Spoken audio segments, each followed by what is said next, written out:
When you need to build up your team to handle the growing chaos at work, use Indeed Sponsored Jobs. It gives your job post the boost it needs to be seen and helps reach people with the right skills, certifications, and more. Spend less time searching and more time actually interviewing candidates who check all your boxes. Listeners of this show will get a $75 sponsored job credit at Indeed.com/podcast. That's Indeed.com/podcast. Terms and conditions apply. Need a hiring hero? This is a job for Indeed Sponsored Jobs. Study and play come together on a Windows 11 PC. And for a limited time, college students get the best of both worlds. Get the Unreal College Deal. Everything you need to study and play with select Windows 11 PCs. Eligible students get a year of Microsoft 365 Premium and a year of Xbox Game Pass Ultimate with a custom color Xbox wireless controller. Learn more at windows.com/student offer. While supplies last. Ends June 30th. Terms at aka.ms/collegepc. Warning. This show contains material that some listeners may find troubling, including discussions of intense horror movie themes, explicit language, movie spoilers, and women speaking. Listener discretion is advised.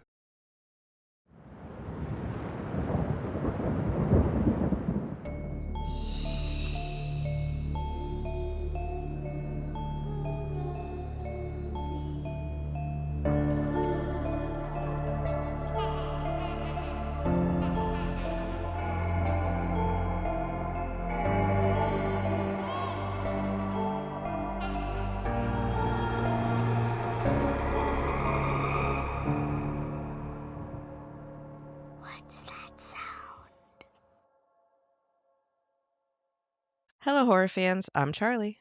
And I'm Eleanor. And welcome to Horror Sandbox, the podcast where we dig around in horror films and see what we can unearth. That's right. Before we get started with today's movie, Charlie, how are you coping with the horrors? So, not that much has been happening around here, but I am slowly starting to return to normal human life after having a newborn. And my littlest, she has started to eat solids this week, and it is just the cutest thing. The way this baby devours broccoli, you would think it was just loads of candy. I couldn't even buckle her into her high chair the other day because she was lunging to get at it. It was so cute. Oh, that's adorable. It's adorable. And she giggles and smiles she's the cutest baby ever. And on top of that, she's finally starting to sleep. She was waking up every 2 hours at night, and it was killing me slowly. I think we're down to 2 wake ups a night, which is so nice compared to where we were at. So yeah, I just am finally returning to human form. Yes, it's nice. But okay, your turn. Tell me how you're coping with the horrors. So my high school aged son recently finished up his musical theater for the season. And so I got to watch him perform, and he was great. Everybody in it was great. They had a live orchestra. It was just really cool. And it was a little bit of a branch out for him. It's not something he's done before. So to see him actually audition and practice and all that was really cool. And everybody did so great. And he clearly enjoyed it and got out a lot out of it. So as a former theater kid myself, it made me so happy. Oh, I love that. Congrats to him. It looks like from the little bit you sent me that it was an awesome show. And it's so funny that you bring up your own musical theater background because I have my absolute favorite picture of you ever, which was your leading role as Gollum. Yeah, blackmail material for life. Oh, it's so good. Maybe one day we'll post it. Who knows? I told you I made that loincloth myself, right? You did. I think so. But now that you say it, I don't even remember the loincloth. I was too distracted by your face. But okay, on that note, Gollum, what are we digging into today? We are digging into Final Destination from the late great year 2000.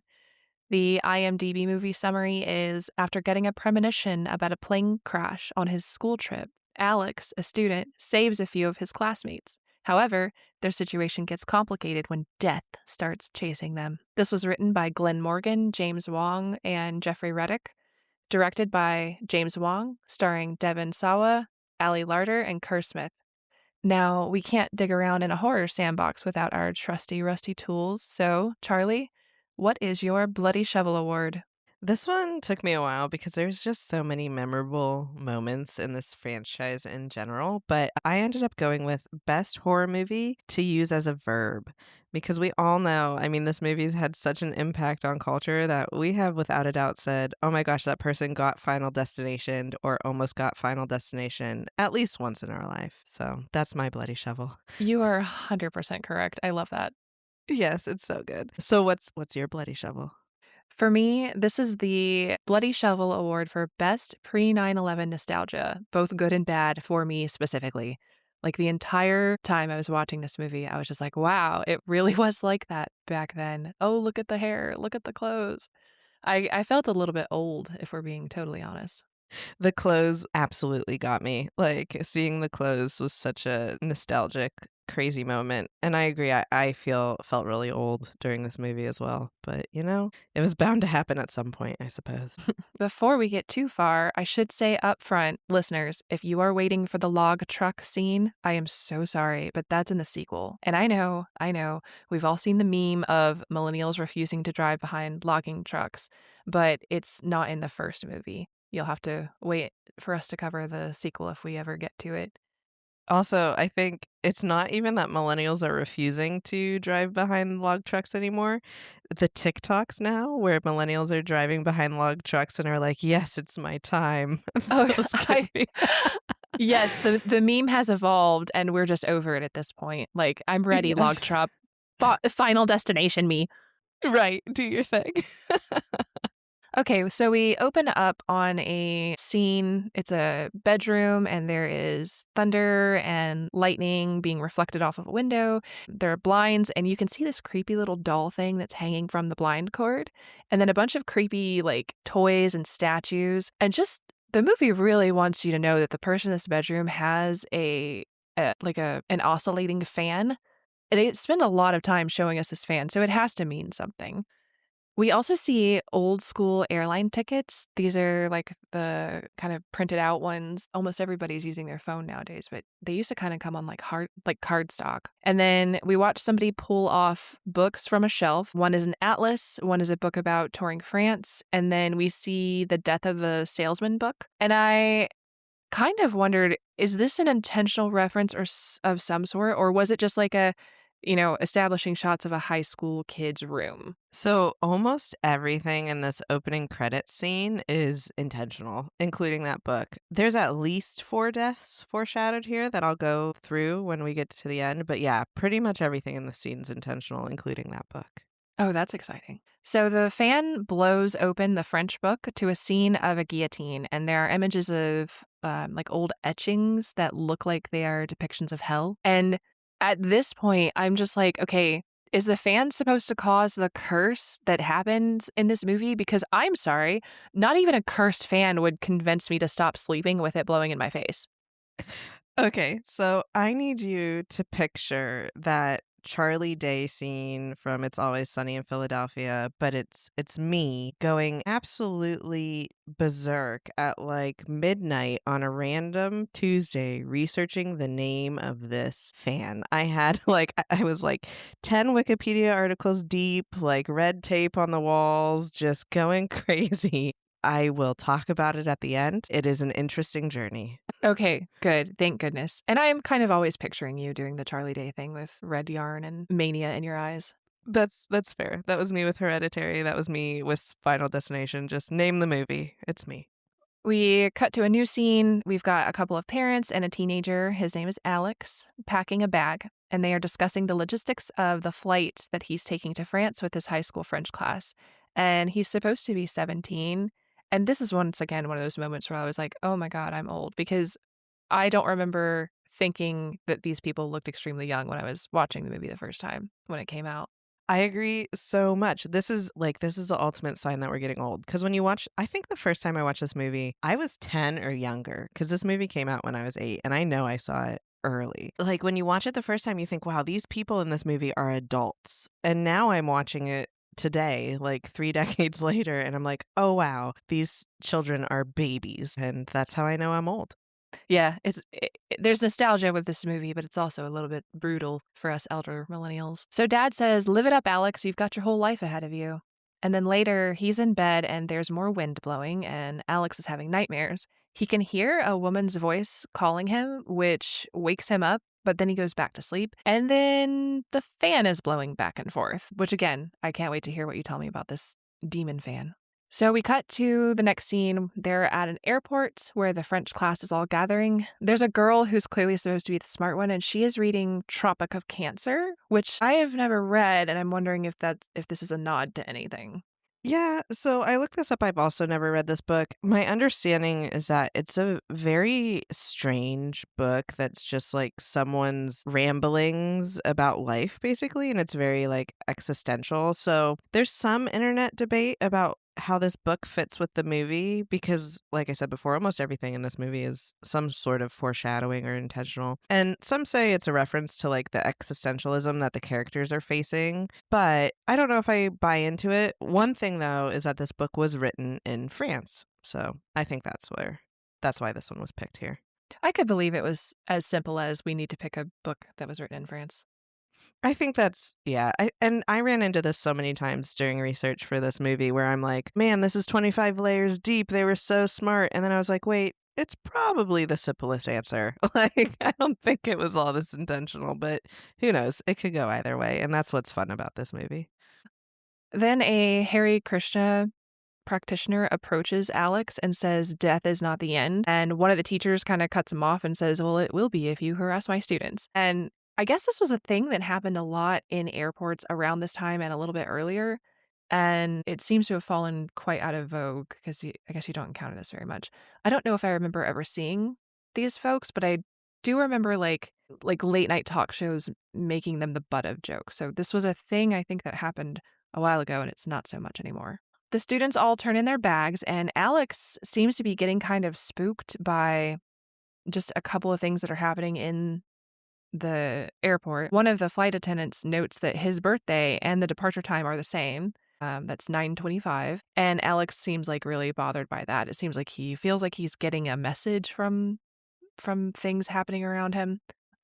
Yeah. And then the other thing about this scene in particular, I'll talk about it more at the end because there's a lot happening here, but I'm so embarrassed. It took me over a decade to realize that the luggage tags, like all luggage tags, say Final Destination on them. And like there's a moment in the scene where the movie zooms in on the luggage tag and you see it say Final Destination. But I always noticed that it said Paris, France. I never saw the Final Destination. So it took me like a dozen rewatches to finally see where the name of this movie comes from. Oh, yeah. I didn't think about the luggage tag. I just thought like when you check in, sometimes they're like, where are you flying to? What's your final destination? I thought it was just that. But you're right. I think it is on the tags too. Yeah, I mean, it could be from that too. I don't know. I don't even know that I attributed it to the airplane. I just was not thinking critically about the name of this movie until they zoomed in on Final Destination on that luggage tag. So Alex has a friend named Todd, and he makes a very good point about making sure they take a shit in the airport before they board the plane. And as they're sitting there in the toilets, John Denver is playing on the PA system. And Alex is sitting there, and he's like, he died in a plane crash. And then he gets in line to board, and he just keeps getting more weirded out. He sees a baby on the plane, and then Todd remarks, the younger the better. It would take a really fucked up god to take down this plane. And then he sees a passenger who appears to have like a pretty severe medical condition who's there with a caregiver. And the guy's like, and then Todd is like, a really fucked up god. Yeah, and this movie, I didn't realize it until rewatching it right now or recently, but I think it truly infiltrated my subconscious on like a personal level. Because one, we all know, I've mentioned before, I have an insane fear of flying. But two, I also do this. Like when I get on planes, I'm like, oh, there's like 25 innocent children on board. Surely it won't go down. Like, Oh, yeah. yeah, My I know. I'm probably going to mess up the details of this, but when my brother was in the Air Force, he flew on helicopters. And I guess in like the flight crew community, they always had a joke about like if it was somebody's last flight before they were going to leave the area, or they had a baby on the way, or anything else, anything like that, it could bring like a certain level of karma that would doom their flight. And I get it. I understand it. Oh gosh, that's so dark. Also, how did I not know any of that about your brother? I had no idea. He is a man of mystery. He is. So yeah, actually at this point in the film, my husband walked in the room and he was muttering. He kept saying, "Stan, Stan." And I was like, "What?" And then finally he's like, "Yep, Alex in this movie is Stan from the Eminem video." And he 100% is. This is also from the year 2000 and an incredibly dark song. Yeah, I forgot all about that song. That's crazy. I mean, I wasn't respect to Eminem without a doubt, but I wasn't a big Eminem fan back in the day. But that's crazy. I had no idea. What a fun fact. So Alex, aka Stan, keeps looking at parts of the plane that kind of just look damaged or maybe a little bit off. And then some classmates come up to him and beg him to switch seats so that they can sit together. So he does. And then at his new seat, which is next to his friend Todd, the tray is broken and there's like a little piece that comes out. Alex is trying to calm down, but he's just freaking out. He's getting really anxious. One of the French teachers leads a cheer in French, and then they begin to take off. And then there is turbulence, and then there's very bad turbulence, and then the oxygen masks deploy, and Alex can see the plane going down, and then you watch people just get sucked out of a hole in the plane that opens up, and all of a sudden there's jet fuel and blood and people burning, and it's just kind of insane. And I know you said you've had issues with flight, anxiety around flying. Do you remember the airplane that crashed in Bagram? I do. There was a time in my military career where that flight was part of a safety video we had to watch for training, and it's just such an awful. The feeling it gives me is terrible. It's an awful video. Don't look it up. Yeah, it is. Unfortunately, there's a very vivid video that I've seen. The point of view from where that video was taken, I knew exactly where that was on Bagram because I'd been there. And I guess something about that really just got to me. And I think what it is you watch the plane take off and then you watch it start to fall out of the sky. And what had happened is there was some cargo that was not properly secured, or the restraints broke or what have you, and it caused all of that cargo to slip suddenly to the back of the plane and just pull it back down out of the sky. And it's very slow, and you just know that flight crew had long enough to know what was happening and that there was nothing they could do. And I think that's what I was not there when it happened, and I did not know anybody on board, and I still have nightmares about it. Yeah, it's so I think about it often, literally every time I fly, because it looks like you can tell the moment that the vehicles or whatever was on board start to slip back, because it almost looks like this like invisible rope just tugs on the plane and it kind of stalls out and just falls. And it's like you said, the feeling that crew must have had in that moment is awful. Yeah. Ugh. Yep, same. Another thing about this is for this movie, for this plane crash scene to be as good as it was and to happen, like this movie was released in 2001, so not long after this 9/11 happens. And I think that those two things absolutely changed a generation of millennials. It definitely had an impact.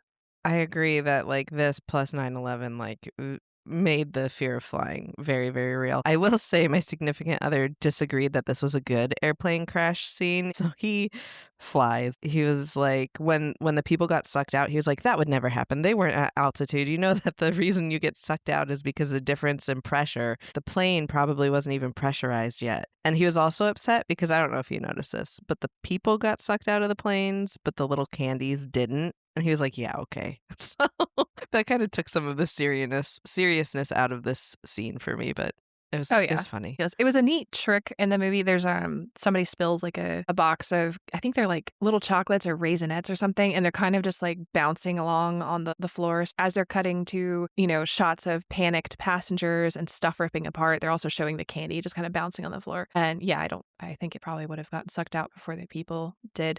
But I still think it's a very well done crash scene. The anxiety and the fear on the faces of everyone as the plane is breaking apart, and then the fire looks kind of realish, and you can see the ground kind of coming back up to meet you. And I thought all that was really well done. There is one flash of like a bucket of blood sloshing on the walls inside the plane, which is totally over the top, but I thought it was good.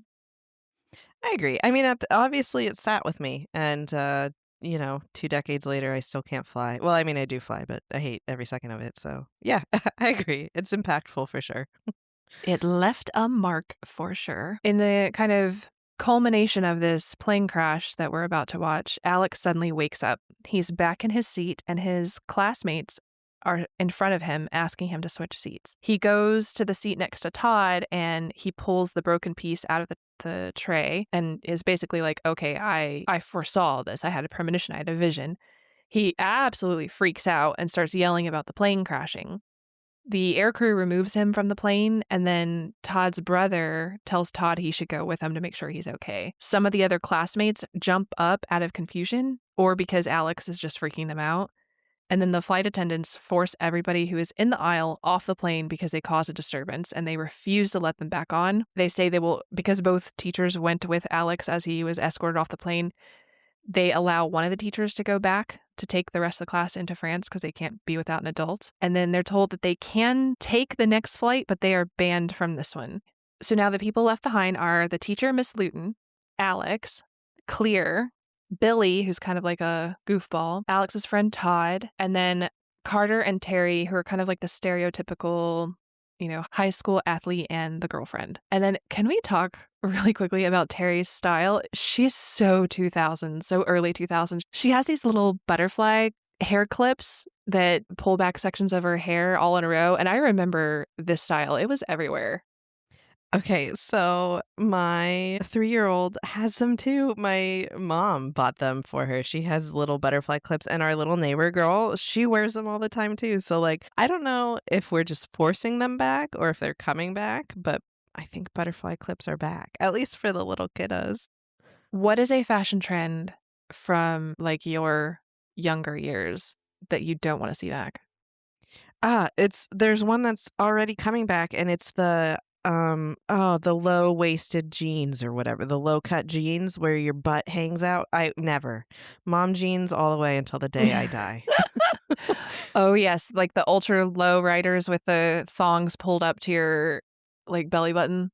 Yes, those ones. I hate that. I also hate that, speaking of, those were only popular in the time I was growing up because everyone was heroin chic thin, and now with Ozempic that's coming back too, and I'm like, no, let's go back to just embracing our bodies the way they are. See, I avoid all of this by just wearing all black all the time and nothing else. Well, that's what I just wear, sweaters and athletic shorts 24/7, so same. We will be protected from the fashion trends. We will. So, of course, as they're sitting there, everybody's mad at Alex. Alex describes the vision he has, and he says it was so real. And then Todd says, oh, you've been in a lot of planes that have blown up, have you? Which is a valid point. But also, I feel like everyone who has had this fear or panic attacks over this hasn't actually been in a plane crash. Yeah, I mean, legitimately, there's very few people that have been in a plane crash and are still here to experience it or talk about it, but you see it in the media, and I don't know, maybe the feeling of a roller coaster ride and the feeling of falling and I don't know. And something can feel real without having experienced it before. Yeah, I think so too. The other thing that was interesting about this scene is all of the classmates are kind of saying that he had a bad dream. But I think if we saw this now, we'd say this person had a panic attack. So I thought it was interesting kind of how our collective understanding of mental health, concerns has changed. That's true. I don't even know. I'm trying to think back to the year 2000, and I certainly didn't even know what a panic attack was at that point. It's just not something that's was an everyday vocab. But now I almost think panic attack is overused. And people say they have a panic attack about small things. Yeah, but times have changed. Things have definitely shifted. And I would not call what he had a dream or a nightmare for sure. So the class watches as their France-bound plane takes off, and then Alex and another kid, this one is Carter, get into a fight. Alex tackles him, and he screams that he wishes Carter was on the plane, just as airport cops show up and pull them apart. But suddenly, the plane with all their classmates and the other teacher on it explodes in the air and blows out the airport windows, and then everyone stares at Alex. Later, we see the surviving students and the teachers sitting in a waiting room. They ask Alex if there are any survivors, and he's like, how would I know? And then Clear says he's not a witch. And then people from the National Transportation Safety Board and the FBI come in, and they interrogate Alex about his freak out and his comments. And they are especially wanting to know why he said he wanted Carter to be on the plane. And this is wild because they are literally interrogating him without his parents. That's true. Like, and they do it multiple times throughout the movie and just like apprehend him like constantly, which is like fair when he's checking the air in the tires at his teacher's house. That's a little shady, but you think they'd at least wait for his parents to get there. Yeah. I mean, taking somebody into custody is one thing. Interrogating without their parents or a lawyer is something else entirely. One of the FBI agents, who, by the way, is named Shrek, because this came out before that movie. Yes. Made me giggle for sure. He asks why he got off the plane if he didn't think the crash that he had seen was really going to happen. And then we watch a little montage of the agents questioning everyone. Todd says he only got off the plane because his brother told him to stay with Alex and to check on him while he stayed behind. And then the teacher says she regrets letting the other teacher go. She feels like she should have been in his place. And then Clear says she got off the plane because she believed Alex. And then all the family members arrive and everybody's crying and nobody is there for Clear. Nobody came to pick her up. So she gets a ride home with Alex and his family in the rain just to make it a little extra sad. And they drop her off at her house and she walks back inside in the rain by herself. And I'm sorry, there is simply no way I would let a teenager be alone after that. Or honestly, just about anybody, like after surviving a tragedy like that. Well, not only that, but like Clear lives alone and they're in high school still. So it's not like she's even 18 and no one's like raised their hand about this before. Like, hey, Claire, where's your family? I got the sense that she was trying to hide that fact. But if my kid survives a tragedy and his friend doesn't have somebody there to pick them up, that person lives with us until further notice. Yeah, for sure. You don't just leave them like on the doorstep of an empty house. Absolutely not. So then Alex goes back home and he's sad. He watches news coverage of the crash and they announce that there are no survivors among the 287 passengers. The news mentions that some students were removed from the plane before takeoff. But while he's watching, there's a thunder crash and Alex is very much on edge as he looks outside and sees lightning strike right outside his home. In the next scene, we see a school memorial service. They're doing a memorial service for this lost student and teacher. The person giving the eulogy is just awful, by the way. He says, "We don't know what caused this accident, so we're all still wondering why. Anyway, here's an insane quote from the Bible about how sometimes people just die and it sucks. Hope this helps with the healing process." This is barely an exaggeration of what this person says. I wonder if it was done intentionally to just be like, nobody grieves well, or if, I don't know. It's just a funny scene. It's interesting for sure. So they unveil a huge bronze statue of an eagle, and it has all the names of the victims as part of the memorial. And then everyone who was supposed to be on the plane brings roses up to place on the statue. And this feels very messed up. Like on top of the bizarre prayer that person gave, now everybody who is alive now, but very easily could have been dead, now they have to put a rose on the statue with the names of everybody who died. You know, it feels like a guilt ritual. If I survived an airplane crash like that, I wouldn't want to be the center of attention. Like, they're probably dealing with survivor's guilt and a lot of issues. Like, don't make them walk up in front of hundreds of people who are mourning their loved ones and probably mad at them too, being like, well, why didn't my kid get off the plane? It's just a very strange moment. And also, so there's one fun fact about this scene, though, to make it a little lighter. If you look at the names on the memorial in this scene, the vast majority of them are actually members of the crew that worked on this movie. So they're not made up names. They're like the names of the crew. They're like the credits. Yeah, they're the credits. You can look it up. I mean, I think there's a list of it out there of like who's who on that statue, but one's like the costume designer or whatever, and it's just funny. I don't know. I would feel weird about that. Well, I guess the Final Destination franchise in general is known for doing this. Like in some of the newspaper articles in this movie that are written, the names of the people who wrote the articles are from the crew. So like it's hidden everywhere throughout the movie. Anywhere there's like a fake name, except for the lead characters, it's part of the crew. So Carter tells Alex, "I hope you don't think I owe you anything just because I'm not dead. I owe it to the ones who died to live my life to the fullest. He's very angsty, and Alex tells him to lay off the booze. Carter grabs Alex's arm, and then Terry, his girlfriend, tries to calm him down. Carter says, "I'm never gonna die," which is a wild thing to say. Carter's character it's over the top. Like, obviously he's a bully and obviously he doesn't like Alex, but like all the way back to the plane scene where Alex is freaking out, Carter's reaction to that is to try to fight him. It's too much for me. I can't handle it. I don't think the Final Destination franchise is known for subtlety, but yes, I agree. He's very much over the top. No, there's nothing subtle about anything about any of these movies. So Billy comes up to Alex and says that he passed his driver's license test with the minimum score. And then after the test, the administrator told him he's going to die at a very young age. So he asks Alex if that's true because he thinks he can see in, the whole future. And Alex is like, "Nope, you're never going to die, Billy." Which again, what the heck? Also, like, why do you think that person said he's going to die at a very young age? Do you think he said it because he's a really bad driver? That's what I got out of it, because he's like, "I passed, but I got the minimum score," and the person who gave me the test is like, "You're going to die soon." It's just a wild thing to say to somebody in general. Especially when you remember this is like a teenager. Like, yeah. And if you're so sure he's going to die, like, don't let him pass a test. I don't know. Yeah, because some of that stuff is a little subjective, right? Like, well, you didn't check your mirrors enough. Yeah, exactly. Like, I'm sure there was one other place he could dock a point.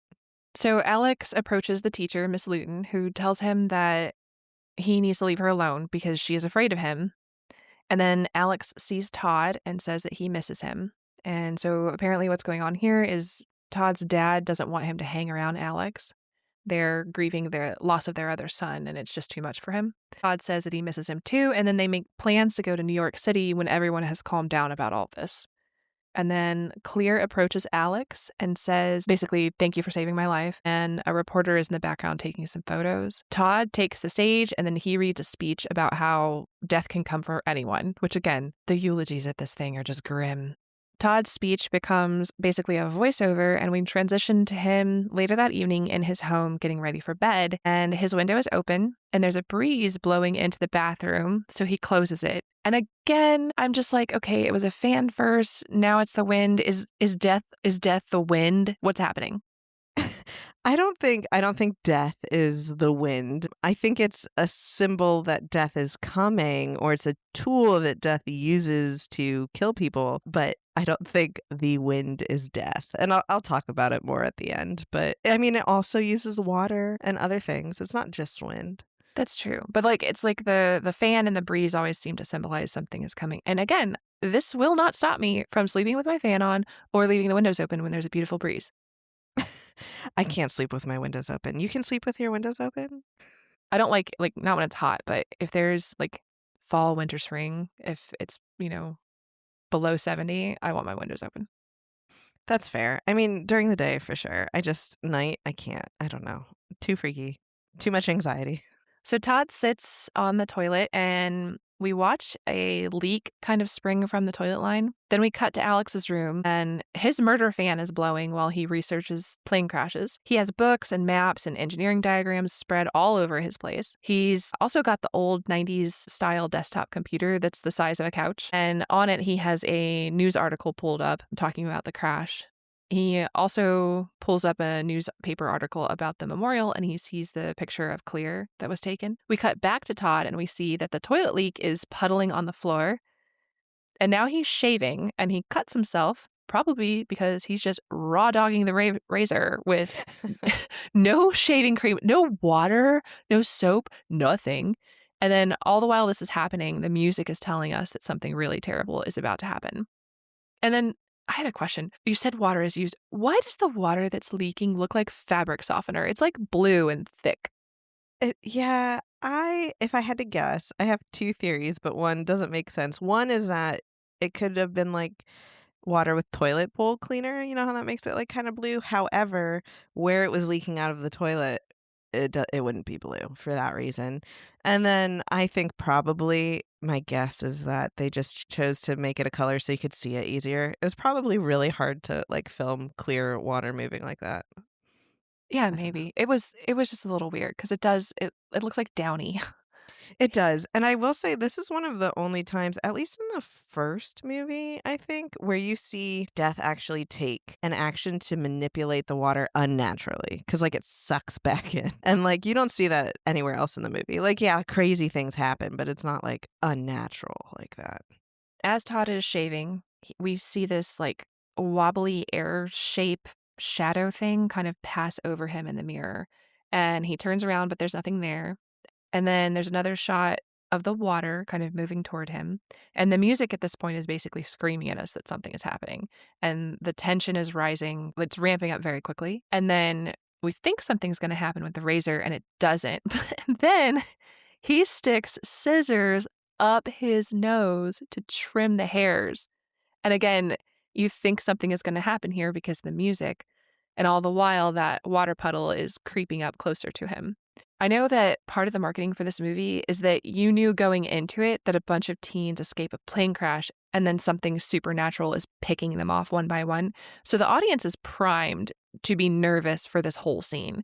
So we're watching the water puddle, oh, it's going to be the razor, something with the razor. Oh, it's going to be the scissors, something with the scissors. So it's kind of almost a game to figure out how it's going to happen. Yeah, it is, and I think that's really fun about this movie, and I wish I could go back and watch it for the first time knowing that, because I don't think there's a death at this point in the franchise that I don't vividly remember because they're all very well done and over the top. But I will say, I mean, I knew it was going to happen here, and when he had those scissors up his nose, I was like, "Oh my God, take them out of your nose!" Like I don't know why that gave me so much anxiety. Oh no, I was cringing too. It's good. Yeah, They are effective at this. The they Final are. Destination people. Todd plugs in his radio, but the outlet is like sparking. And then that John Denver song comes on and he gets creeped out by it. So he rips the plug out of the wall and there's more sparks. So again, you're like, oh, the sparks are going to get him. And he walks away just as the puddle was about to reach his feet. And it's like following him at this point. It's so weird. Then we cut back to Alex, who gets startled by the prettiest owl I think I've ever seen. Did you see this thing? It's gorgeous. It is it's a very pretty owl, and I think it's very funny that maybe he's just scared, maybe it's like a startle reaction, but if an owl ran into my window, I would, like, go look at it and like, not throw a paper at it and to scare it away. I think it's a great horned owl, which is one of the more common owls, I think, but it is very pretty, and I like Oh it. yeah. If an owl landed outside my window, I would freeze and I would record it. That's what I Right. would do. Yeah, exactly. Because, like, how often are owls knocking into your window? However, I will say owls are often used as, like, an omen of death, like, throughout history and literature, and it's just something that owls are known for whatever reason. Or if you're a Fourth Kind fan, they're also, like, an omen of aliens. So, obviously, in this scene, the owl's supposed to, like, symbolize death is coming, but it is a pretty owl, and I would like one. It's like, who's next? Maybe that's why. So Alex tosses a magazine at the fan, which is also apparently a paper shredder because it turns the magazine into confetti. And this would be a lot funnier if the music wasn't telling you to be really scared. A scrap of paper lands on Alex and it spells the word Todd. So then we cut back to Todd, who opens a shower curtain to find some laundry hanging on a line. I've seen these in homes before. There's like a retractable wire basically inside the wall, and you could pull it out and hook it to like a notch on the other side of the wall, and you use this for laundry. He starts to pull it off, and then the water finally catches up with him. He slips, and the laundry line wraps around his neck like 15 times before Todd falls, and he starts strangling. We see him struggle, and it's kind of funny, but it's also pretty brutal because we watch his eyes go red from like the hemorrhaging that happens in your eyeballs when you're being strangled. And he tries to reach for those scissors, but he can't. And then the camera kind of cuts around the bathroom to these cute little like bathroom toys or decorations that are all just kind of staring down at him and watching him die. And then when he finally stops struggling, the fabric softener water recedes back into the toilet. And I'm like, why? Like, the water's not going to get charged with murder. What was the point of this?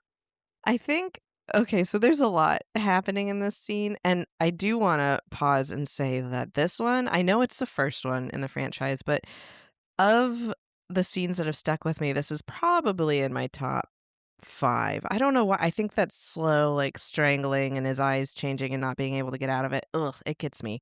I think why the water recedes in this scene is that Death wants to make it look like this was a suicide to, like, keep everyone on their toes. Death doesn't want to give it away that everyone's going to die soon, that it's coming back for them. So that's my theory on it. And then one other thing about this scene. Did you notice that Todd spells his name with one D? I don't know, because the magazine piece that lands, it says TOD Todd, but I thought it couldn't spell the whole word. I thought Todd spelled it with 2 Ds, but the magazine scrap that Alex saw just happened to have one. I thought he spelt it with one, but regardless, what's cool about the TOD with 1D is that that's the German word for death. TOD means death in German. So it's like a Oh. little play on words there. Yeah, Oh, I think it's okay. fun. Meanwhile, Alex has walked to Todd's house because he's got worried about him because of the message from the scrap of paper. By the time he's there, cops and the FBI and EMS are everywhere. Clear is also there, and she is hiding, badly I might add, behind a tree. And she tells him he should get out of there. EMS brings Todd's body out in a body bag, and then Todd's parents see Alex and ask why he didn't get a premonition about Todd's suicide from the guilt of losing his brother. Alex takes a moment to shift guilt back onto Todd's dad for not handling the death of his other kid very well. And then Alex says, why would he make plans with me if he was going to kill himself? And boy, we really have come a lot further on the conversation and understanding around this, haven't we? Yeah, we definitely have, but this whole scene's kind of bizarre. I also think it's bizarre that throughout this movie, people are like, why didn't you see this happening? Well, also kind of saying, Alex, you're clearly killing all of these people. Like, pick one, pick a lane, people. Yeah, they don't know what to deal with it. They just know that they're scared and it's got to be somebody's fault. Yeah, and I think that's coming across here when they're talking about, like, if this was a suicide or not, So Alex goes to Clear's house. This is like the next day or maybe a couple days later. She is welding and her dog greets him. She says it's almost autumn and he's like, it's June. And then she says, well, everything is in transition and I like being able to see the future. Which, what? What is happening in this dialogue? This makes zero sense.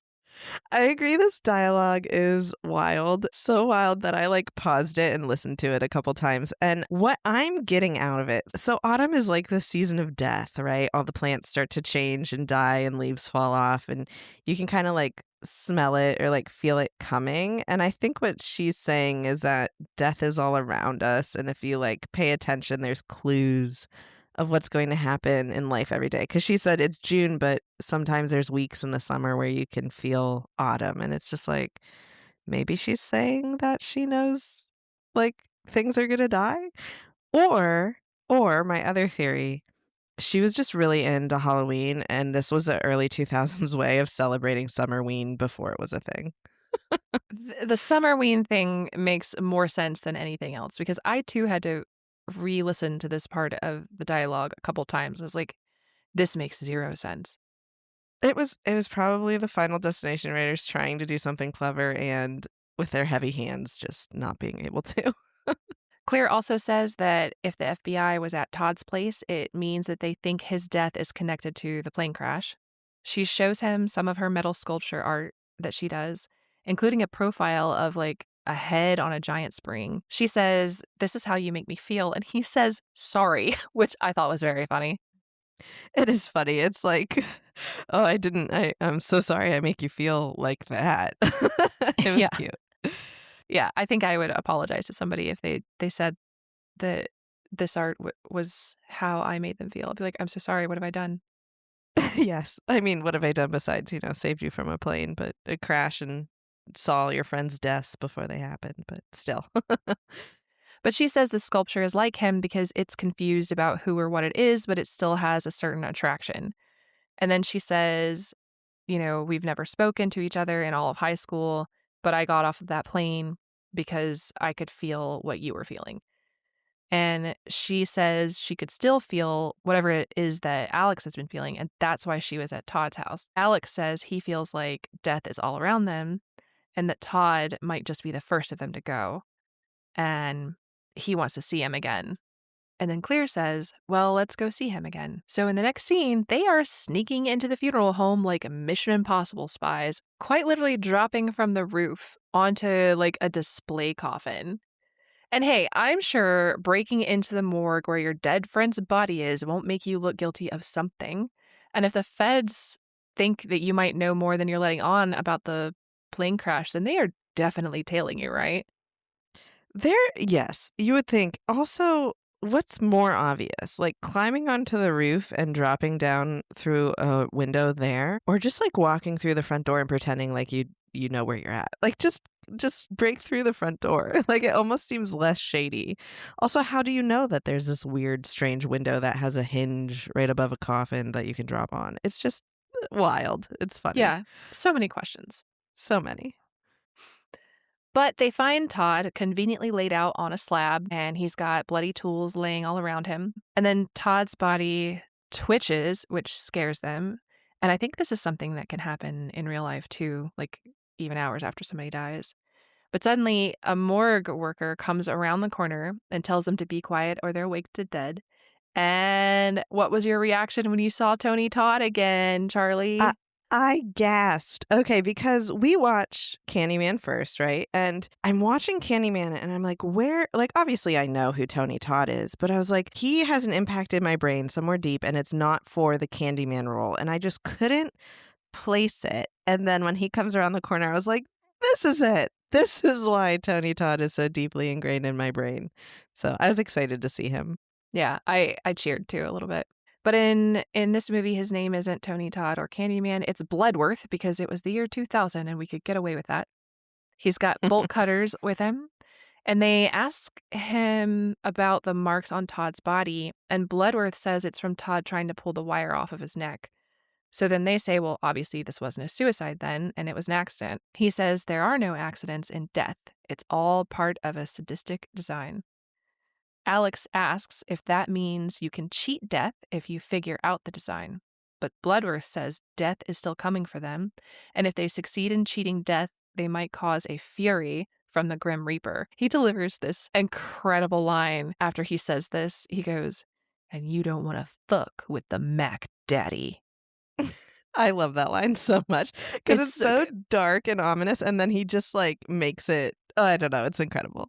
Mac Daddy. He's so serious, but it is an unhinged thing to say. So unhinged. Referring to the Grim Reaper as Mac Daddy. I don't know. It was good. Maybe that's how we should refer to death from now on. Mac Daddy. Oh, God. So then he removes some tools from Todd's body, and then fluids start just squirting everywhere. And then Bloodworth says he'll see them again soon, but we never see him again. And that was disappointing. So why did he say that? I assume the reason we don't see him again is because he's saying, I'll see you again when you're dead. Because he knows that death is going to come back for them, just like they did Todd. Here's my problem with this scene. Who is this all-knowing mortician? And why has he not shared this knowledge of death? He could start his own cult. Because obviously he knows quite a bit more than anyone else that's in the world at this point, and just like chooses to keep that to himself in his little morgue basement unless people come and visit him. It's a strange thing. I would probably join his cult. I think he could convince me. Without a doubt. I mean, granted, you're going to be afraid of death for forever, but he was living to a ripe old age in this movie, so why not? I also think if I worked at a morgue and some teenagers broke in, I would fuck with them.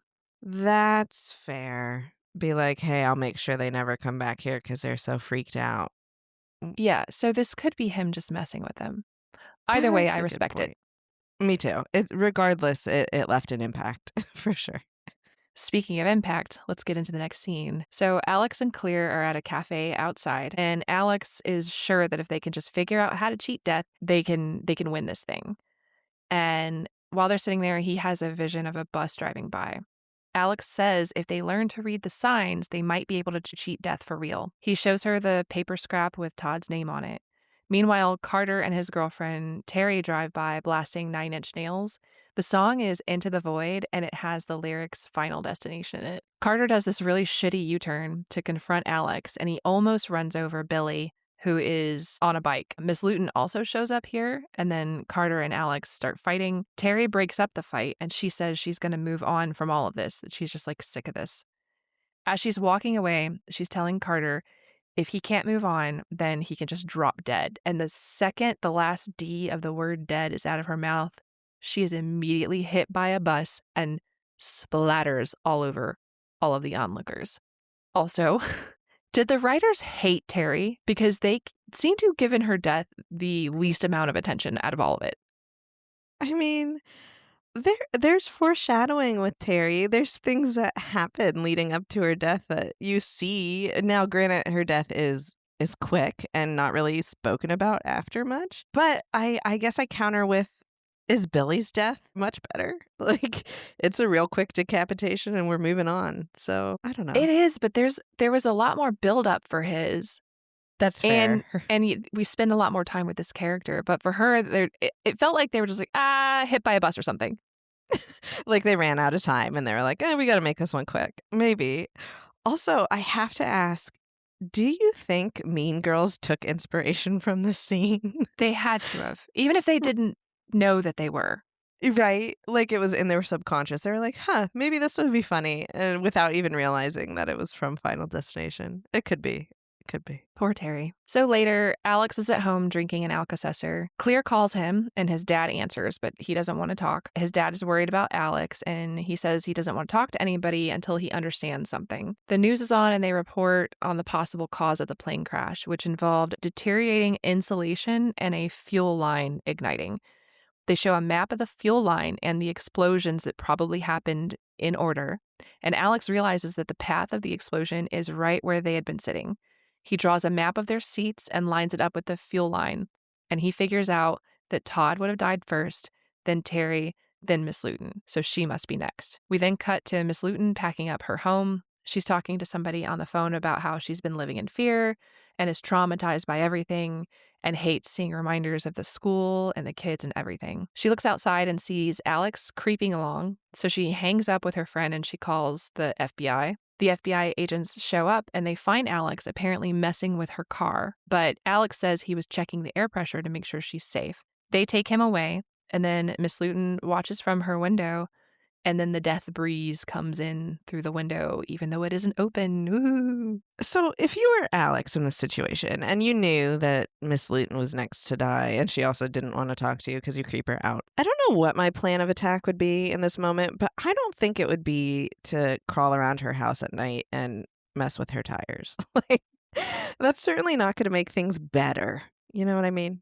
No, it definitely sounds like the plan hatched out of a brain of someone whose frontal lobe hasn't developed yet. Right, which is fair, because I guess these are teenagers that we're talking about. But I don't know, maybe just call her, see if she'll listen to you. I don't know, who knows? Alex is in his second parentless interrogation room with the feds, and he tells them his theory about death stalking them and that his teacher is in danger. They clearly think he is part of whatever is happening. And then back at Miss Luton's place, she plays a record, and take a guess at the song. Yes, it's the John Denver Rocky Mountain High song. The feds try to get Alex to admit that he's in on whatever this is.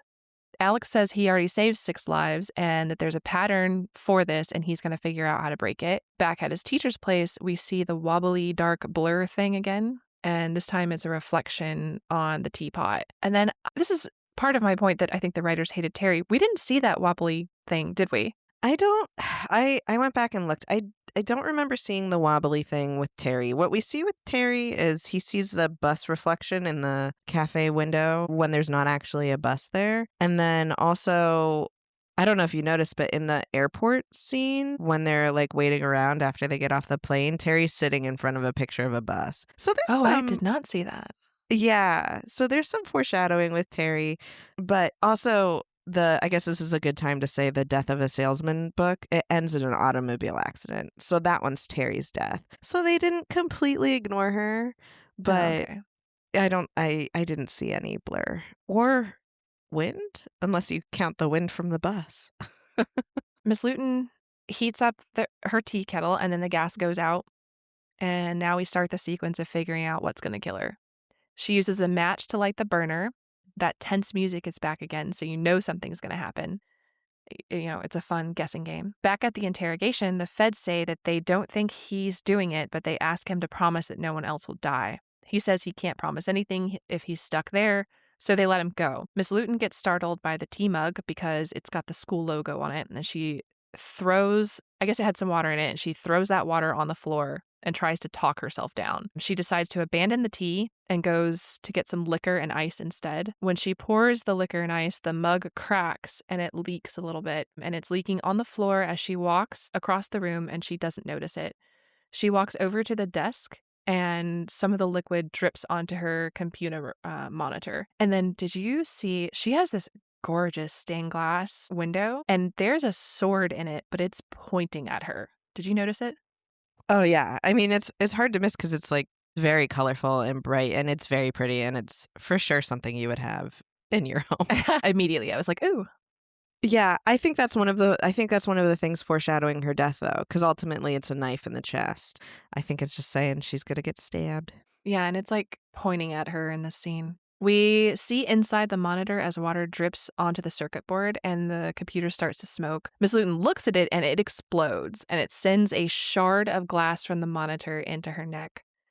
Meanwhile, Alex is walking home and he sees somebody burning leaves on the curb. The ash and embers seem to kind of dance around him and whisper. Miss Luton, meanwhile, is trying to stop her neck from bleeding, and she's making this really awful, like, asthma noise. Sparks leap from her computer onto the floor and ignite the trail of liquor. So, if you're keeping track, she has her airway kind of interrupted. She's bleeding profusely from her neck, and now a trail of vodka fire is following her as she staggers into the kitchen. So what's gonna get her? Yeah, she definitely has the well, I guess Clear's almost death is kind of as involved as this one, but this one's certainly pretty brutal and drawn out, and there's a lot happening. Yeah, it's crazy. The fire makes it all the way to the stove where it ignites the bottle of alcohol that's sitting there.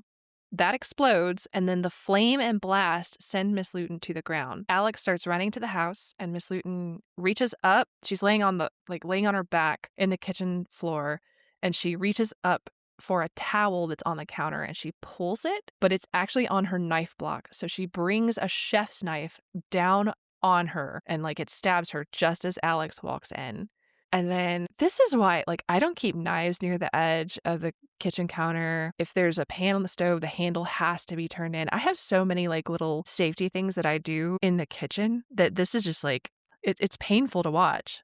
Yeah, I agree. By the way, my number one thing now that I have little kids is the pan handles being turned in to the oven, because I just always picture someone knocking a pan off the oven. But throw a rag over your knife block and then forget that you did it is just something I can't even begin to comprehend as an option. Yeah, it wouldn't occur to me to do that ever. But the knife has not killed her yet. She's still alive, and Alex tries to help her. But then there's another explosion, and it pushes over a chair, which drives the knife all the way in and kills her.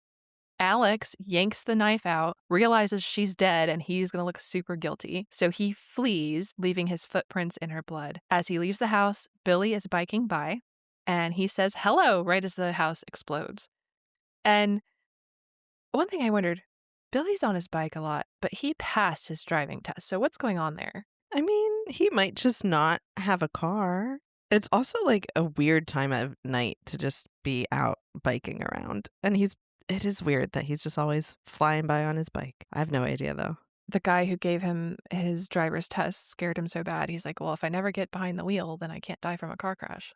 Maybe Billy's smarter than we know. I doubt it, but maybe. I doubt it. The next scene, we're at Clear's house, and the feds are asking her where the hell Alex is. She says she hasn't seen him. They make a snide remark about her art. And then later, Carter nearly kills Billy on his bike again as they meet at the memorial.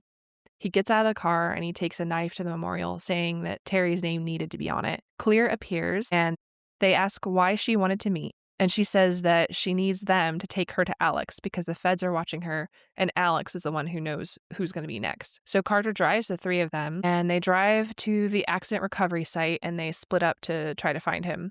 Clear finds him basically immediately, sitting on a beach. He asks if she thinks the victims are still sort of flying up there somewhere, kind of implying that their spirits are still flying in the sky or with us somehow. She says that when she was little, she worried her parents would die. And then they did. Her dad was killed in a robbery, and her mother eventually remarried a horrible person. And then they both abandoned her. And she says there must exist a world where death isn't like this and everyone gets a second chance.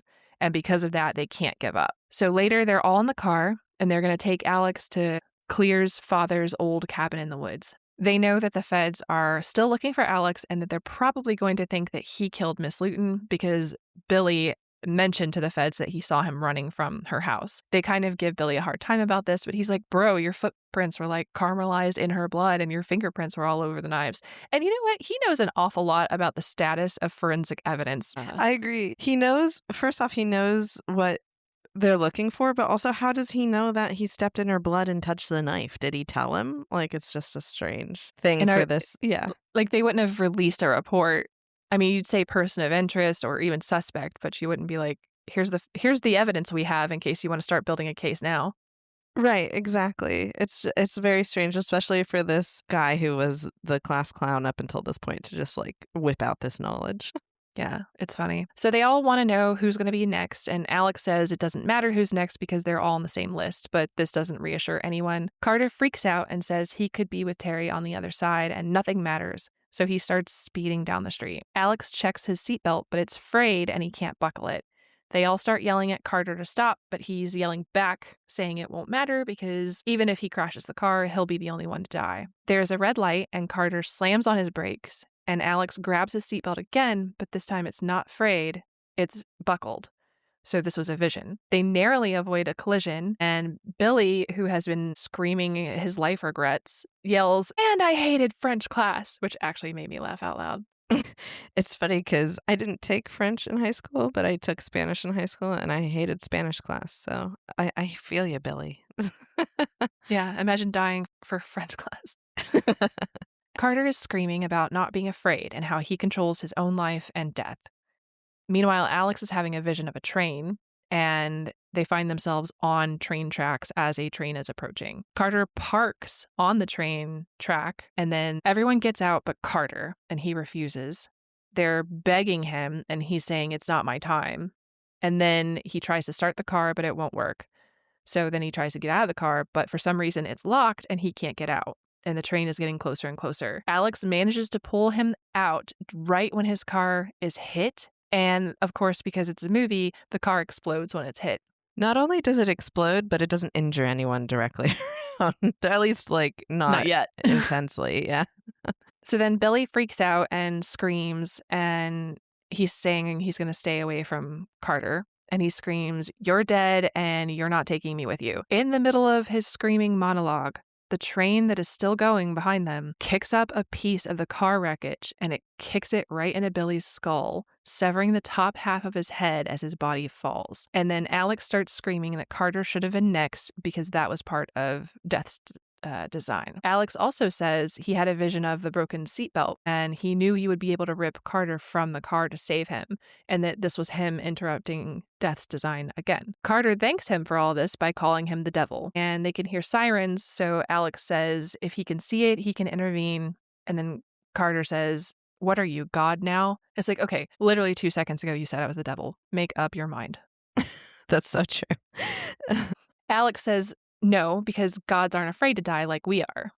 And then Alex and Clear run away to the cabin while Carter stays to deal with the crash and the cops and his dead friend. Later at the cabin, Alex is death-proofing everything with, duct tape and rope.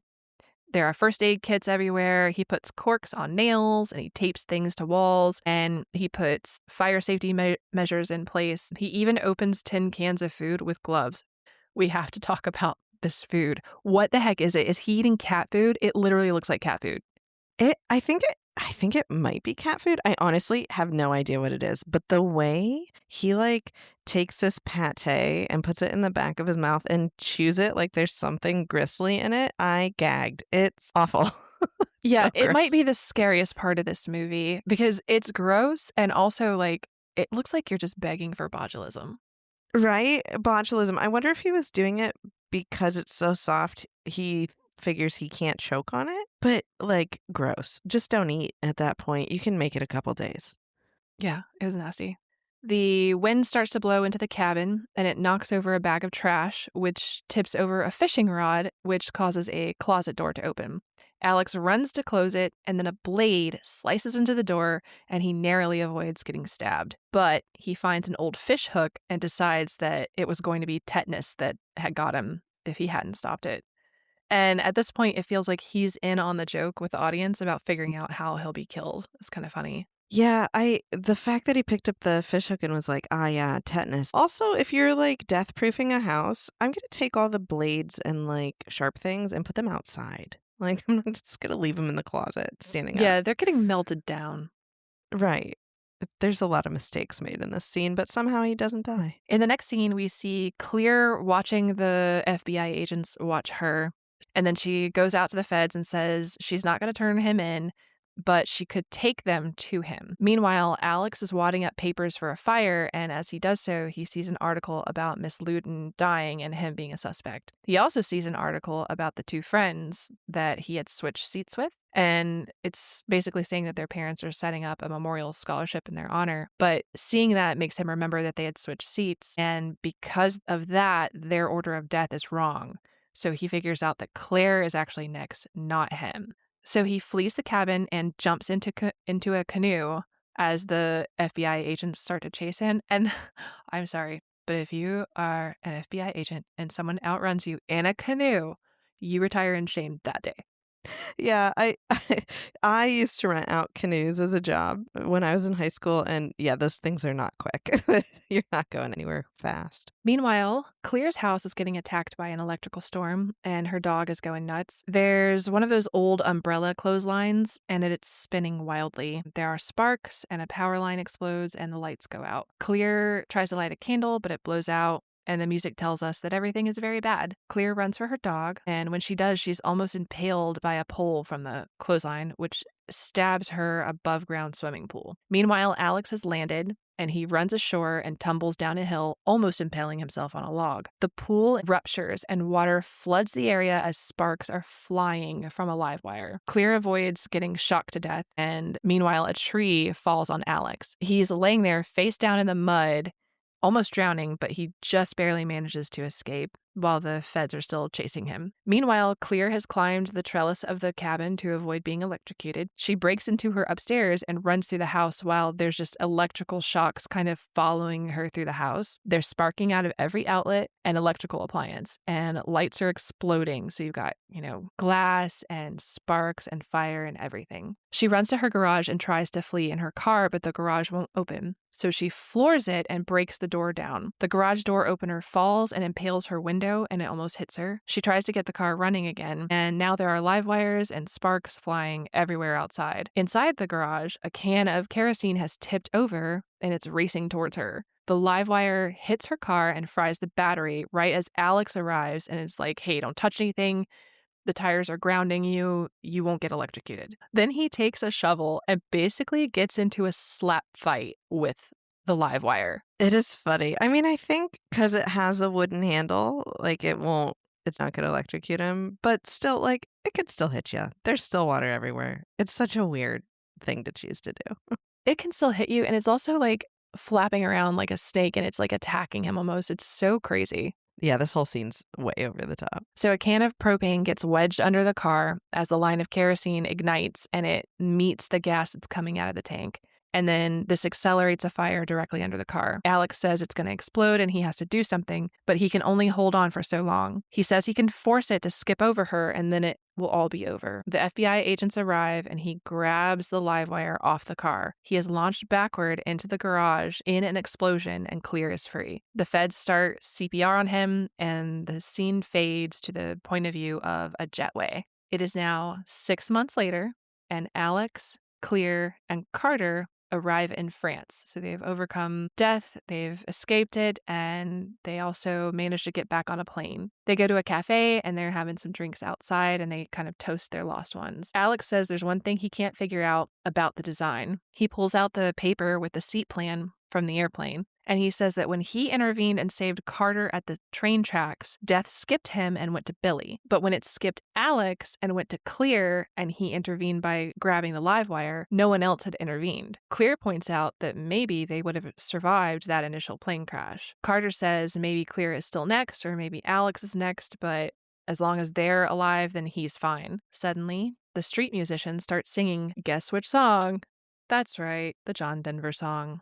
And then a breeze starts to blow. Alex gets the premonition again and sees butchers unloading slabs of beef with like giant meat hooks. And a steel pipe from a construction scaffolding starts to roll and crashes into some glass. A restaurant worker who is lighting the outdoor heating lamps causes a giant flare to come from the flame. And we're back at the fun guessing game for how he's going to die. Alex spills his drink, causing the words me to get highlighted on the paper, and he says he will meet them all back at the hotel. Now Clear can see the premonition, and she warns him just in time to avoid being hit by a bus. The bus swerves and it hits a light post, which flies through the air and severs a support beam for a giant light-up sign. The sign swings down like a pendulum and almost hits Alex, but Carter pushes him out of the way, saving his life. Alex says, "It skipped me," and Carter says, "Who's next?" Rise the sign makes its return swing right for Carter. Cut to black. End of absolutely insane movie.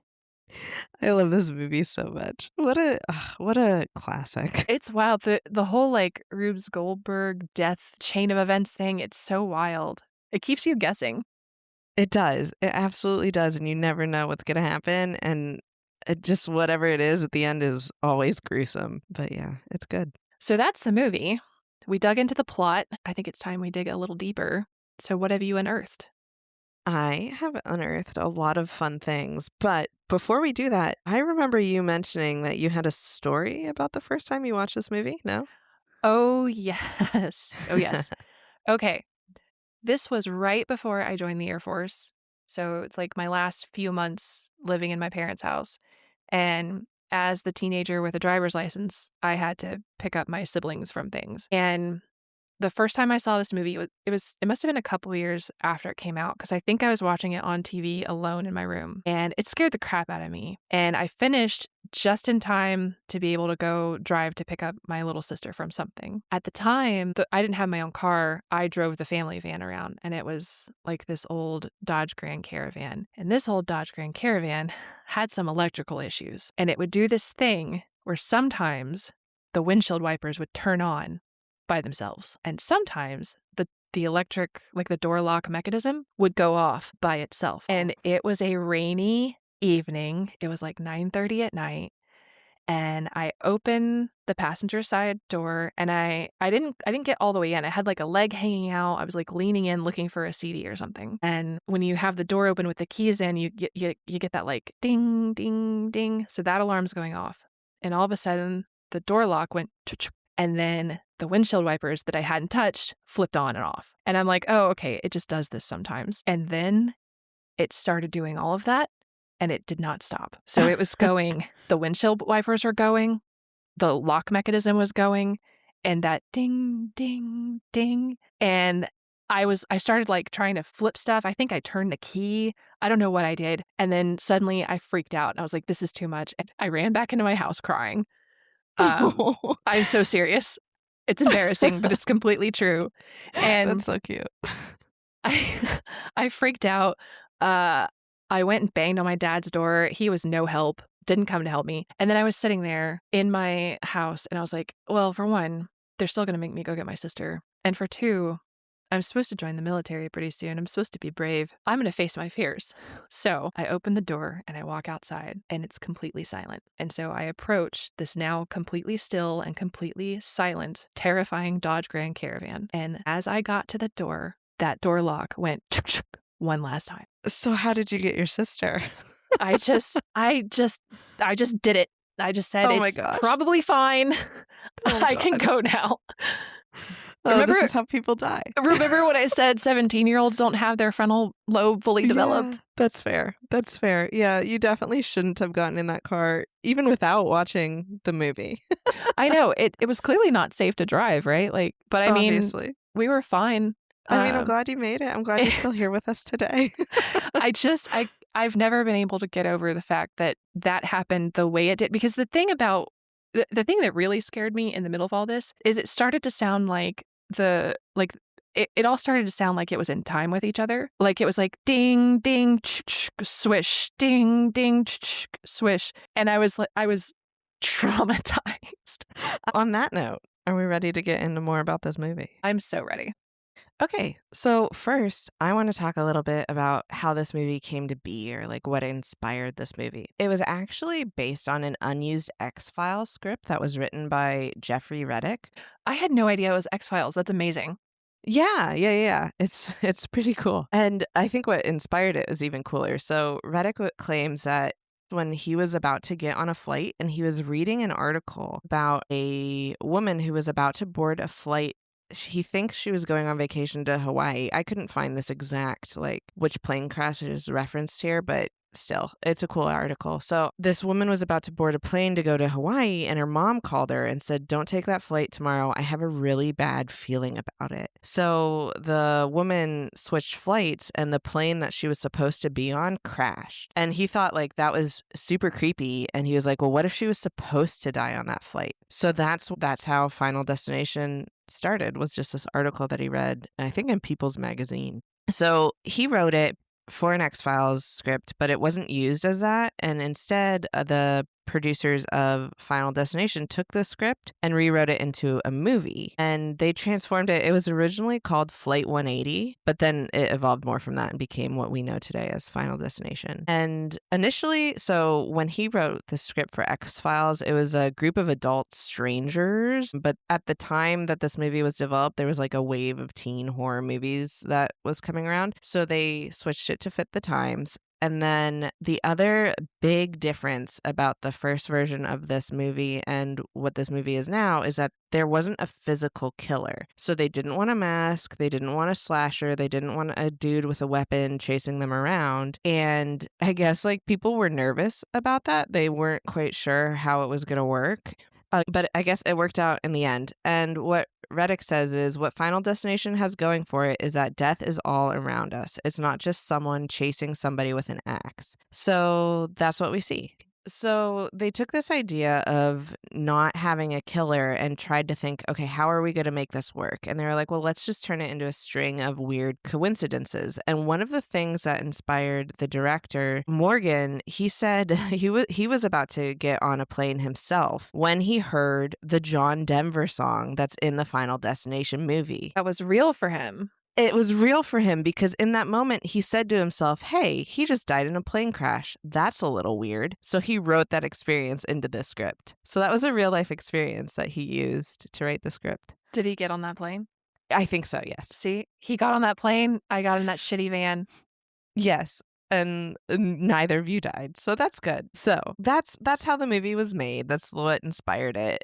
I'm going to be honest. I think we all know Final Destination really isn't that deep. Like, I don't think I'm gonna uncover some crazy like meaning behind the story or whatever. But the cool thing that this franchise is famous for is that there's a lot of things hidden throughout the movie that foreshadow all the deaths, or at least like tie them together in some way. And the whole point is that the characters need to watch out for these signs and avoid them to stop them from happening. So what happens is it just creates a ton of Easter eggs that the characters should notice, but if they don't notice, the audience can notice to help make them miss their death. So I want to go over some of those Easter eggs or cool foreshadowings that we see in the movie.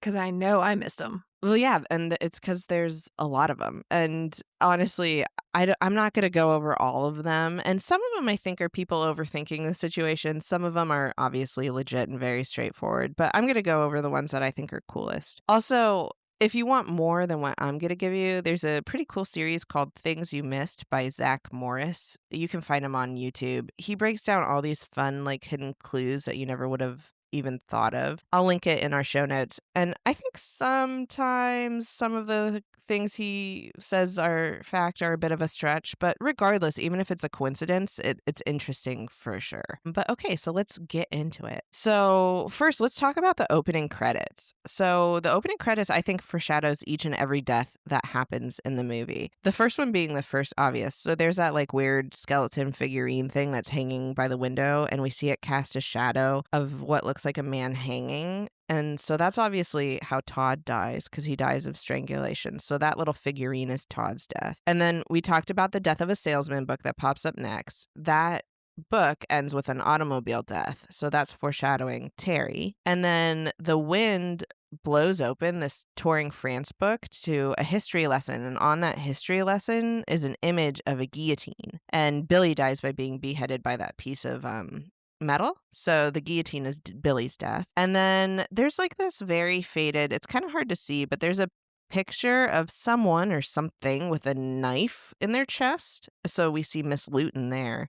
And then as it's doing the weird like flip through the pictures, there's another one of like a burning lady. And I think that one is supposed to be Clear, or how Clear was supposed to die in the car when it exploded. And then at the very end, there's a page about Jim Morrison's tomb. And Jim Morrison, he died while he was in Paris, just like Carter dies at the end of the movie. Oh, okay. Yeah, so that's all the foreshadowing I saw in the beginning of the credits. And I would like to pause here to say that if I miss anything that our listeners are like, oh, and this one, like we'll make shorts or just comment on the episode, like tell me what I missed, because I know there's more that I missed. There's whole Wikipedia like lists dedicated just to the foreshadowing of this movie. So there's lots of stuff out there. So that's the foreshadowing in the opening credits. Let's talk about what kind of ties all the deaths together, or what's present in every death scene. So obviously we have the John Denver music. It plays before the plane crashes. It's on the radio when Todd plugs it in the bathroom. Miss Luton puts it on the record player. And then the guy in Paris plays it, but in French at the end. So there's obviously that one, and we talked about where that came from. And then there is a lot of references to France, and I think this one's really cool. So obviously the French flag is red, white, and blue. If you notice, the plane that they're supposed to board that's going to France is also striped with like a red, blue, and white stripe. And then the bus that hits Terry has that same color striping on it. And then the train that almost hits Carter on the train track also is painted the same way. So there's that color symbolism to the French flag throughout. So maybe death wasn't after them after all. Maybe France was. It was just the French. They didn't want us Americans over there. Viva la France! Yeah. And there's more French stuff. Like there's Billy often wears red, white, and blue coloring in his like flannel and things like that. So there's more in there, but I think those are the coolest ones. I think the directors evolved over time. So we talked about that death isn't a person. So how do you kill people without a person, but do it intentionally? I think they heavily relied on elements to act like as the conduit to death, combined with like common household items. So what got me on this train of thought was, first, we see water in pretty much every death. So the plane, it explodes over water. There's water that drips and makes Todd fall into the bathtub. It's raining when Billy dies. Miss Luton, she's making a cup of tea with water, hot water, and then throws that out, and then the ice makes the cup leak. And so her whole thing's, she's got water there too. And then the pool and the rain during the Clear scene. And then Alex also almost dies when a tree falls on top of him and he's stuck in the water, like with his face under the tree in the water. And then in the very last scene in Paris, it's raining. So I think they just like use water as one of the things that, you know, symbolizes death is coming. And then obviously we've already talked about air intensely. But we have like the fan blowing things around or knocking things over in various scenes. And then we have the people getting sucked out of the plane or Todd not being able to breathe. So air is something that happens a lot in this movie as well. Yeah, and the same with Miss Luton too, because like her airway kind of gets blocked with that glass. Oh, that's true. I didn't even think about that when she has that like wheezing noise to prove that. I didn't think of that. So yeah, there's another one. So that's all. I mean, there's more air ones, obviously. I didn't list them all out, but you can go back and watch it all. And then fire. So I think the fire part is both like literal fire that's used in this movie and electricity, because we see both of those a lot. There's tons of lightning. And then there's the power wire that broke at Clear's house, the fire and explosion at Miss Luton's, and the explosion on the plane, and the explosion at Clear's. So fire is all over the place in this movie. You can't miss it. And then, so what about Earth? That one, I had trouble with this one. I think that one's a little bit more of a stretch. I'm thinking maybe like the metal, right? Because like metal comes from the earth. So that piece of metal that cuts off Billy's head, or the knife that stabs Miss Luton. More, though, the tree that falls on Alex, that's obviously Earth, and it almost kills him. So my theory is the directors, they did this intentionally, and they looked back on this movie and they're like, man, we really need to use Earth better. And that is why they opened up Final Destination 2 with the log truck scene. Oh my God, that would be so funny if that's true. Yeah, I have no idea, but that's my personal theory and I stick by it. So that's how I think death is embodied throughout this. And that's why we see the fan and all the wind and all the things. It's just because they needed a way to kill people without using a body to do it. So they used the elements. Okay, and then the last, like, cool little thing that we see that foreshadows everyone's death throughout the movie is that there's a lot of things that are done with numbers. So obviously this was flight 180. So we see 180 a lot, especially I think the most blatant number thing we see is at the very end when that sign falls off and it hits Carter. It looks like a 180. Did you notice that? Oh, no, I didn't. I didn't read the sign, actually. Come to think You'll of have it. to look at it. I forget exactly what the sign says, but whatever the word is on the bottom, it ends with an I and then an 80.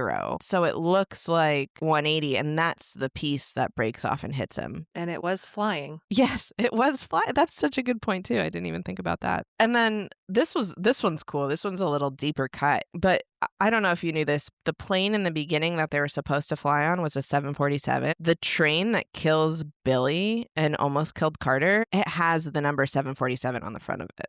I did not see that. It's easy to miss that one for sure. The number ones are hard. You really have to go back and catch them. So another thing with the numbers is that there's 39 individuals from the school that died on that plane, and then there were 7 survivors. So they use a lot with the numbers 39 and 7. And okay, so this one's crazy. After the plane crash, there's like this really, I don't know if you remember it, this really close zoom in on a clock in the room where the investigators are interrogating them at. Yes. Okay, so the time on that clock is exactly 39 minutes after the plane's scheduled departure time, which was 9:25. Oh, okay. No, I did not see that. Yep. And then there is a little clock in the bathroom where Todd dies, and he dies at 10:39 p.m. exactly. And then the number on Miss Luton's house is number 39. So we get that 39 a lot. And then the last one, the number 7, so there's 7 survivors. It comes up more than what I'm saying. And this is where I think the numbers one, it comes up a ton, but also this is one that where you could take it too far, because you could be like 39 plus 7 equals this, which is that. Like, you can turn a number into almost anything. Oh yeah, there's whole like conspiracy theories and like cult beliefs that are built around that.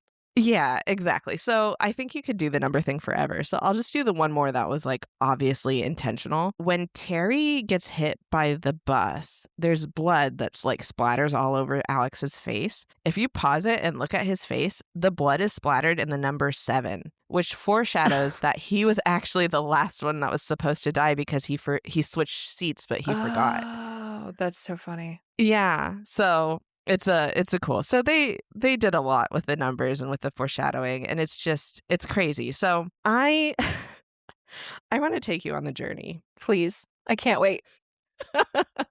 That was me trying to be the person that like cracked the case of Final Destination, because I was like, there must be something deeper. There has to be something here that nobody's figured out yet. So I looked into the fan. I looked into the name on the fan, which was Tayfun. Yeah, it looks like Talfun, like TALFUN, and it's the font is super weird, and it's been bothering me this entire time. So I am dying to know what you found out.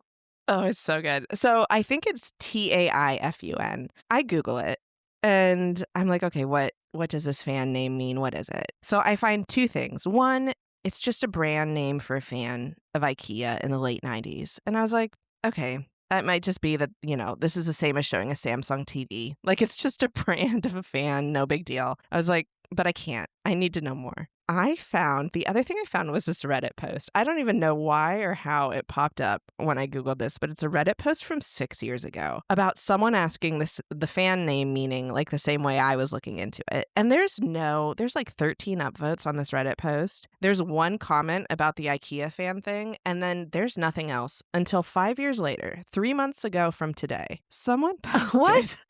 I know. Someone leaves a comment on this Reddit thread and they post a picture.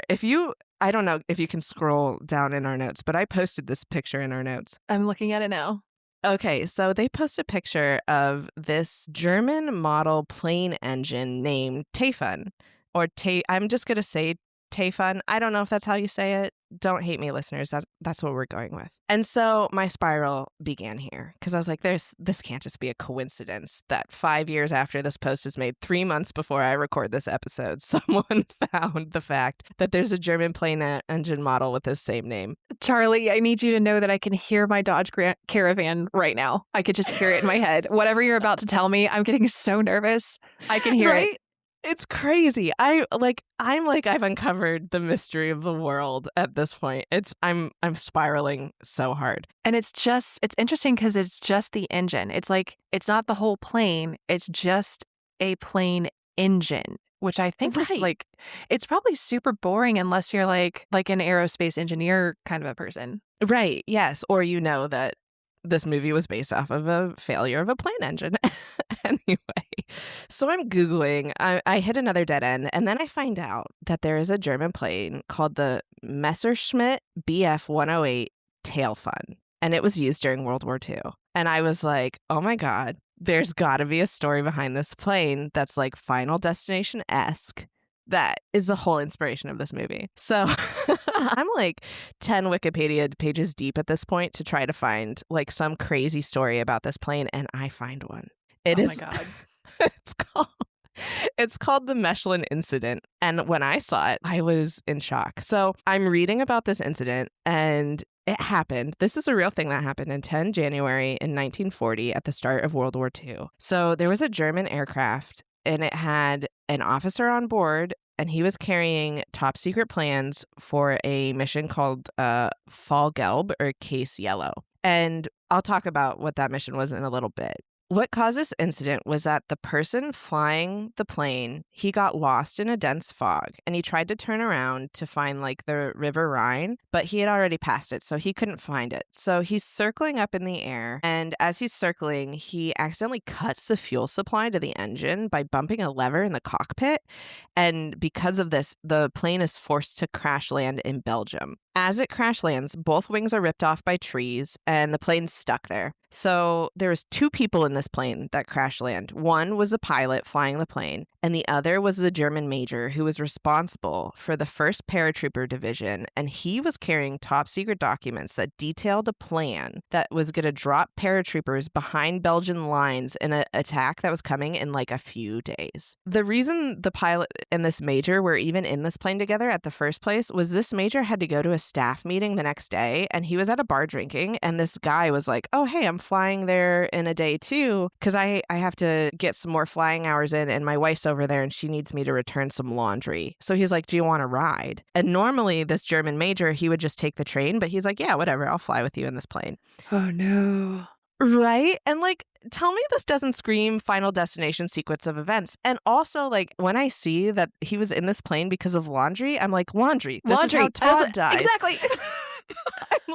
I'm spiraling so hard. It's all connected. It's all connected. They get in this plane, they get lost, it crash lands in Belgium. This would have been fine because at the time it was a neutral country, but this guy's carrying top secret documents, and I think they accidentally walk across the border into Dutch country without knowing it, and then this guy realizes it and he sprints back to the plane because he's like, oh, shoot, I got to go get these documents. So he goes to get them. And this is Final Destination-esque too. So he's trying to destroy these documents. He tries to light them on paper with a lighter. His lighter breaks. He goes to a guy's house and borrows a match, finally gets them lit, but the smoke alerts some guards nearby that catch him and arrest him. And they are able to like get the papers before they're completely destroyed. So they arrest this guy and they're questioning him. And while he's being questioned in the interrogation room, he creates a diversion to ask to go to the bathroom, grabs these papers, throws them in an oven, a fired oven at the time. And he's about to succeed in burning these papers, but he touches his finger to the stove and screams because it's hot. And that startles one of the guys who comes in, snatches the papers out of the oven and rescues them. So they still have these documents. Oh my God. I know, right? So at this point, the failure to burn the paper makes Major realize, like, okay, if I don't die here, the Germans are going to kill me. Like, I'm screwed. So he goes and tries to get the revolver from the guy and tries to kill himself with the revolver. But the guy stops him, knocks him over, and the guy goes, I just want your revolver to kill myself, because he knows, like, he's going to die at this point. So again, this is so Final Destination coded. Like, I'm going crazy. It's so wild. It's also a little bit slapstick. Right?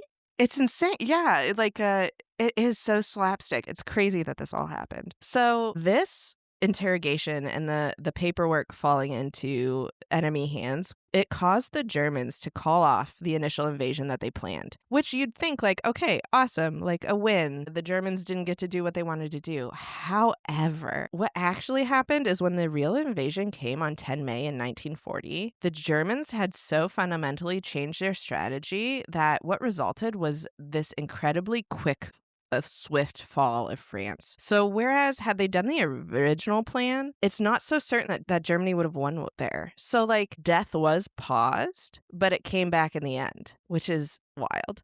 It's wild, and it also gives a lot of credence to my theory that it hasn't been death this entire time. It's been France.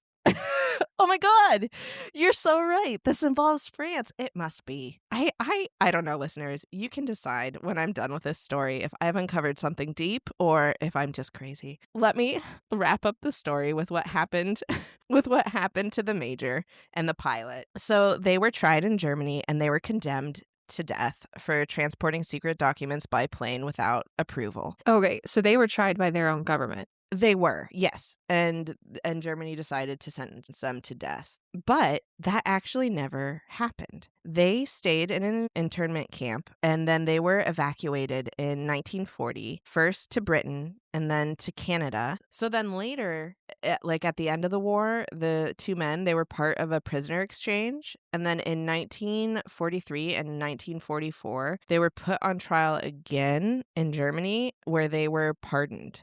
And one was fully acquitted. So neither was executed in the end. And I don't know if they went to live full happy lives after that. They escaped death's design, or France's design.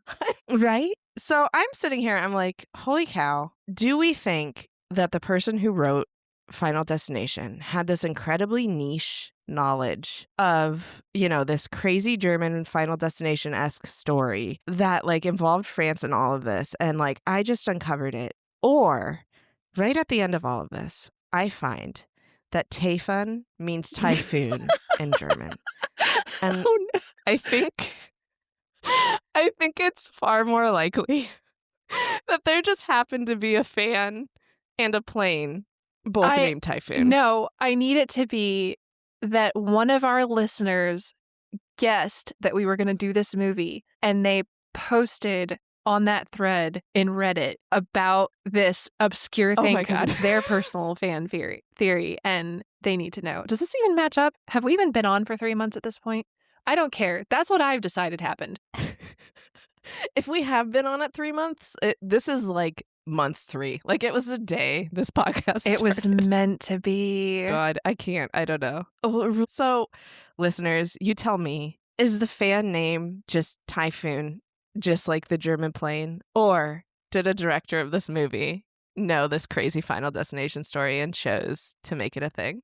I love this so much. I know you said Final Destination isn't that deep. There's not necessarily a whole lot of symbolism, but there's lots of Easter eggs, and those Easter eggs are fun.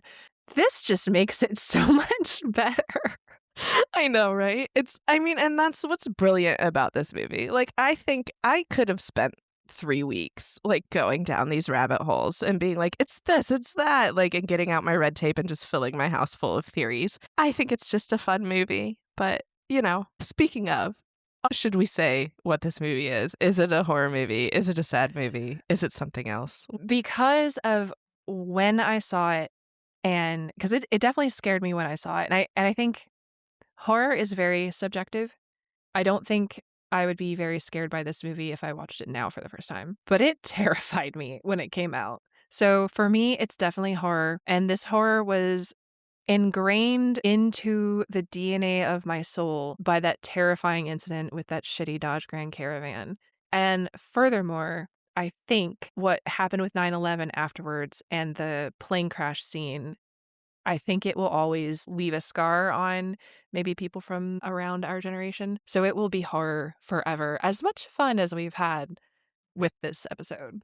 I agree completely. This is absolutely a horror movie. It was terrifying to young 10-year-old me who watched this movie the first time. And regardless if you think it's scary now, it does something that no or very few other movies have been able to do, where, like, in your daily, like, going around life, you think of these things. Like, I think about slipping in the bathtub and being strangled. Not that I have a clothes wire, but like, or when you're driving behind a log truck, you think about it. When you're gonna go fly on a plane, you think about it. You think about this movie in a way that, like, no other movie stays with you throughout your whole life. So for me, that makes it an amazing horror movie, even though it is a lot of fun. And then, I don't know if we'll do this one or not, but I think I told you there's a movie that is basically What If Final Destination but tarot cards. Oh, we must. I know.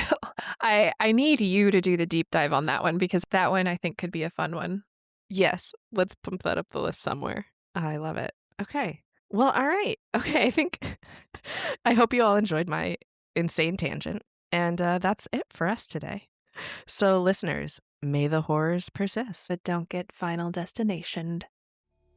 Thanks for listening to Horror Sandbox. No generative AI was used in the making of this podcast. For show notes, credits, and contact info, check out our website at www.horrorsandbox.com. Follow us on Instagram, TikTok, and YouTube at Horror Sandbox. Don't forget to like, subscribe, and share this podcast with all the horror fans in your life.